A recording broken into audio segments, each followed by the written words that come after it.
10 செகண்ட்ஸ்க்கு உங்கள் நெயிலை பார்த்துட்டே இருங்க. ஏன்னா உங்கள் பாடியில் என்ன ப்ராப்ளம் இருக்குன்னு உங்கள் நெயிலை சிக்னல் கொடுக்கும். ஃபர்ஸ்ட் ஒன், உங்கள் நெயில்ஸில் சின்ன சின்ன பேச்சஸ் இருக்கா? சின்ன சின்ன ஒயிட் பேச்சஸ் இருந்தால் டிஃபிஷியன்சி இல்லை, ஜிங்க் இல்லாட்டி கால்சியம் கூட கம்மியாக இருக்கலாம்.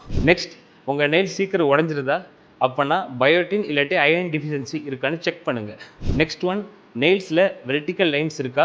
மிட் ரிட்ஜஸ் ஏஜ் ஆகும்போது வர்றது நார்மல் தான், ஆனால் ரொம்ப டீப்பாக இருந்தால் நியூட்ரிஷன் இல்லை ஹைட்ரேஷன் டிஃபிஷியன்ஸோட சைனாக கூட இருக்கலாம். நெக்ஸ்ட் ஒன், நெயில்ஸ் எல்லோ கலராக மாறுதா? அது உங்கள் ஃபங்கல் இன்ஃபெக்ஷனோட சிக்னலாக கூட இருக்கலாம், இல்லைனா டார்க் நெயில் பாலிஷ் யூஸ் பண்ணுறதோட ஸ்டெயினாக கூட இருக்கலாம். நெயில்ஸில் ஹரிஜாண்டல் லைன்ஸ் இருக்கா? இதை பியூஸ் நெயில்னு சொல்லுவோம்.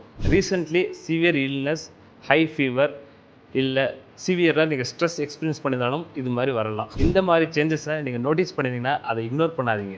டாக்டரை கன்சல்ட் பண்ணி அதுக்கு ரூட் காஸ் என்னங்கிறத கண்டுபிடிக்கிறது தான் பெஸ்ட். இப்போ உங்கள் நெயில்ஸை பார்த்துட்டு சொல்லுங்கள், இதில் ஏதாச்சும் ஒன்று இருக்கான்னு.